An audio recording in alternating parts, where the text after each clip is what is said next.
Hello everyone, merry Christmas. तो अभी हम लोग करेंगे pre secure for the 25 December 2024। Pre secure में हम लोग क्या करते हैं? प्री सिक्योर में हम लोग करते हैं 5 MCQ based on the current affairs, और ये ऐसे एमसीक्यू होते हैं जिनका प्रीलिम्स में आने के चांसेस काफ़ी ज़्यादा होते हैं। तो ये पांचों एमसीक्यू आप डेली बेसिस पे जरूर करो, और जब आप एपीएससी का प्रीलिम्स दे रहे होगे या यूपीएससी का प्रीलिम्स दे रहे होगे और आपको ये क्वेश्चंस मिलेंगे एग्जाम में, तो आप सरप्राइज मत होना, क्योंकि आप करते रहो। Question number 1, with reference to the SpaDeX. SpaDeX मतलब स्पेस डॉकिंग एक्सपेरिमेंट, जो कि इसरो का मिशन है, कौन कौन से फॉलोइंग स्टेटमेंट करेक्ट है? तो आप क्या कर सकते हो, इस वीडियो को पॉज कर सकते हो, अभी तीनों स्टेटमेंट पढ़ सकते हो, और आप क्या आंसर सोचते हो वो लगा सकते हो। पॉज किया, अब कर लो। मैं यहां पे समझाता हूं। It aims to demonstrate the docking and undocking of two spacecraft in low earth orbit.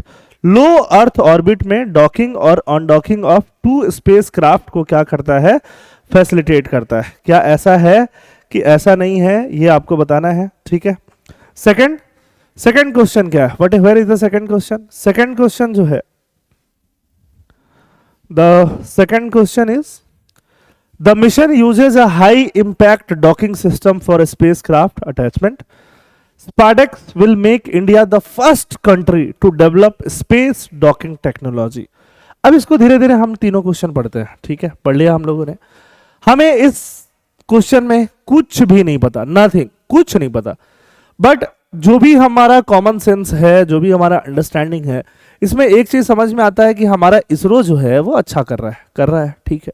But क्या हमारा इसरो नासा और रसिया का जो रॉसकॉस्मोस है, क्या सबसे अच्छा है, या हमेशा से या उनके पीछे ही है थोड़ा? तो ऐसा लगेगा कि अच्छा तो कर रहा है, बट अभी हम उनके पीछे ही हैं। तो अगर SpaDeX will make India the first country to develop space docking technology, ये थोड़ा सा ओवरवेलमिंग लग रहा है ना। तो थर्ड स्टेटमेंट, अगर आपको ज्यादा नॉलेज नहीं भी है तो भी आप सेफली थर्ड स्टेटमेंट को आप क्या कर सकते हो? एलिमिनेट कर सकते हो। थर्ड स्टेटमेंट अगर एलिमिनेट होता है तो सी और डी क्या हो जाएंगे? Eliminate. This is how we do MCQ. कई बार आप पूछते हो ना कि सर थोड़ा अगर नॉलेज कम भी है तो how we can practice MCQs, और कैसे अटेम्प्ट कर सकते हैं? तो दिस वे, है ना। इट्स नॉट सर्टेनली कि थर्ड स्टेटमेंट गलत ही होगा, बट काफी हाई चांसेस है, अगर आपको नहीं पता है तब भी। बट यहां पे मैं बता रहा हूं कि गलत ही है। The mission uses high impact docking system for spacecraft attachment. अब 1 तो सही होना ही है, 1 दोनों ऑप्शन में है, 2 के बारे में बस नहीं पता है। डॉकिंग सिस्टम किसको बोलते हैं? डॉकिंग। अब अगर आपको डॉकिंग के बारे में पता है तभी ये क्वेश्चन कर पाओगे, अदरवाइज नहीं कर पाओगे। ट्रेन देखा है ना, ट्रेन की 2 कोचेस को ऐसे आपस में जोड़ दिया जाता है, अगर वो हाई इंपैक्ट पे डॉकिंग किया जाएगा, दोनों कोलाइड हो जाएंगे, है ना। उसके अंदर सामान गुड्स रखा है, लोग बैठे हैं, उनको चोट लग जाएगा। तो डॉकिंग हाई इंपैक्ट नहीं होना चाहिए। डॉकिंग मतलब 2 स्पेसक्राफ्ट को भी लाके ज्वाइन कर देना बहुत प्यार से। तो डॉकिंग हाई इंपैक्ट नहीं बल्कि लो इंपैक्ट होना चाहिए, राइट।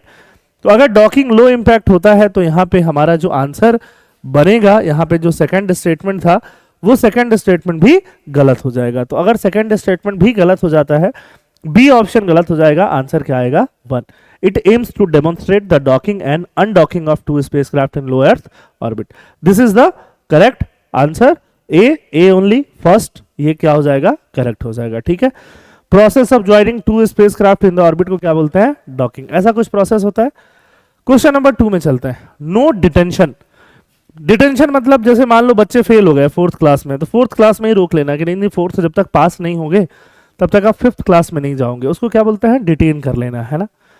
नो डिटेंशन पॉलिसी लाया गया था राइट टू एजुकेशन एक्ट 2009 में, उसके रिगार्डिंग ये स्टेटमेंट्स हमें बताने हैं। राइट टू एजुकेशन एक्ट आप पढ़ते हो, आर्टिकल 21A भी पढ़ते हो। The policy originally prohibited the detention of students until the completion of class 10th। Class 10th के कंप्लीशन के पहले क्या होगा? डिटेंशन नहीं होगा। ये पॉलिसी ऐसा बोलती है ओरिजिनली, ठीक है। बट ये स्टेटमेंट जो है, ये स्टेटमेंट सही नहीं है। क्लास 10th की जगह क्लास 8th यहां पे यूज किया हुआ था।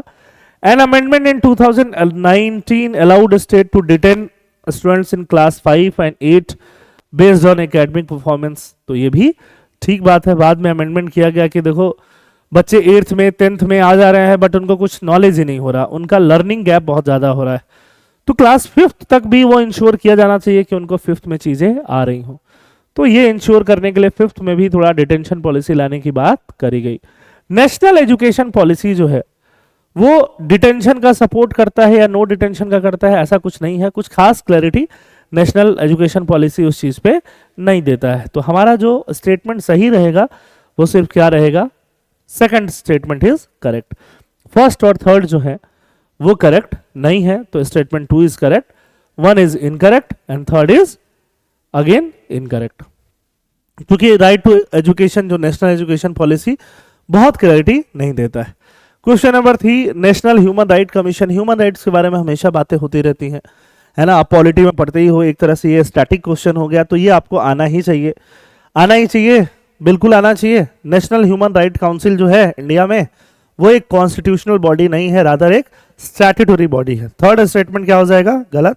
जैसे ही आपने थर्ड गलत काटा, एक ही ऑप्शन बचना है, दैट इज 1A। आंसर तैयार है। NHRC protection of human rights के लिए 1993 में एस्टैब्लिश किया गया और पेरिस प्रिंसिपल पे बेस्ड है। दोनों चीजें सही हैं, आंसर क्या आएगा, ए आ जाएगा।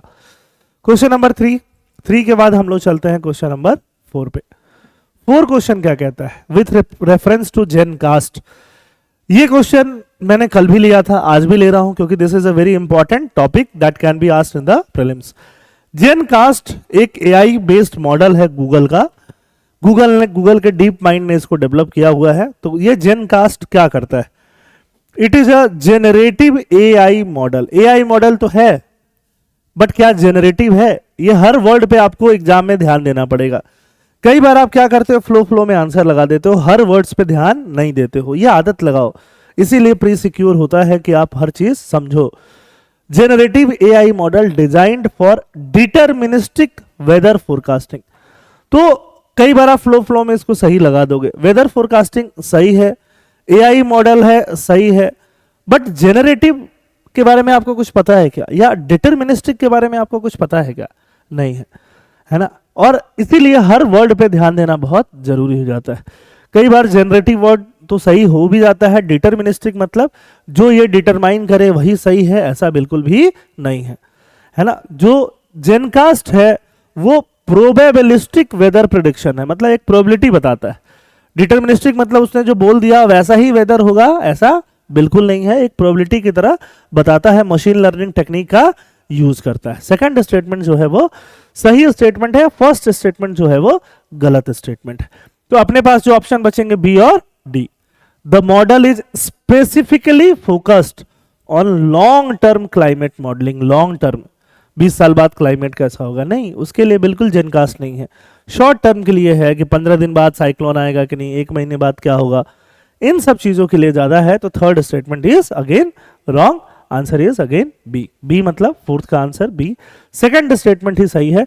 ये बहुत इंपॉर्टेंट है, मैंने डिटेल में एक दिन पहले इसके बारे में, जेन कास्ट के बारे में सारी चीजें दी हुई हैं, तो आप इससे जरूर पढ़ लीजिएगा। Last question for the day, Panama canal. Canal समझते हो ना, नहर, सुएज कनाल, पनामा कनाल, ये दोनों बहुत इंपॉर्टेंट कनाल्स हैं, उसके बारे में आपको बताना है। It connects the Atlantic and Indian ocean through central America.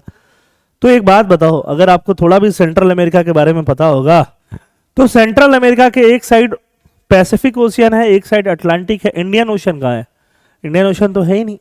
Connect भी करेगा तो किसको करेगा, पैसिफिक और अटलांटिक को। तो पहला स्टेटमेंट तो गलत ही है। जैसे ही पहला स्टेटमेंट गलत है, आप इसको गलत करोगे, इसको गलत करोगे, इसको गलत करोगे, वी हैव द आंसर, ठीक है। The construction of canal was completed by the United State in 1914, सही होगा।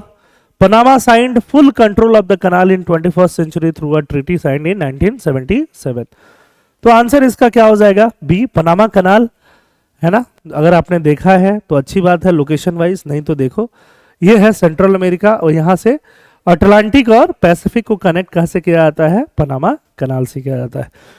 बाकी अब कमेंट सेक्शन में आप बताओ कि आपने आज कितने क्वेश्चन सही किए, कितने क्वेश्चन आपको आ रहे थे, और जो भी फैक्चुअल चीजें हैं, फैक्चुअल इंफॉर्मेशन जो आपको नहीं पता है, उसका नोट्स जरूर बनाओ। क्योंकि एक बार आपने क्वेश्चन कर तो लिया, बट रिवीजन नहीं करोगे तो रिटेन नहीं रहेगा, है ना। अगर हाफ अ पेज, एक दिन में हाफ अ पेज आपका लगेगा आपको प्री सिक्योर का नोट्स बनाने के लिए, ऐसे ही महीने में आपको 10-15 पेज लगेगा नोट्स बनाने के लिए, ऐसे ही साल में आपको, है ना, कितना पेज लगेगा, हार्डली 100 पेज, 100, 150, मान लो तो मैक्सिमम 200 पेज लगेगा नोट्स बनाने के लिए। वो वैसे नोट्स होंगे जो आपने डेली खुद से प्रिपेयर किए हैं, खुद से आप उसका रिवीजन करते जा रहे हो, है ना। तो आपको बहुत सारा इंफॉर्मेशन मिल रहा है जो प्रीलिम्स के लिए भी तो इंपॉर्टेंट है और साथ में मेंस के लिए भी हेल्पफुल होगा। This is how pre secure is helping you. ठीक है, थैंक यू, जय हिंद।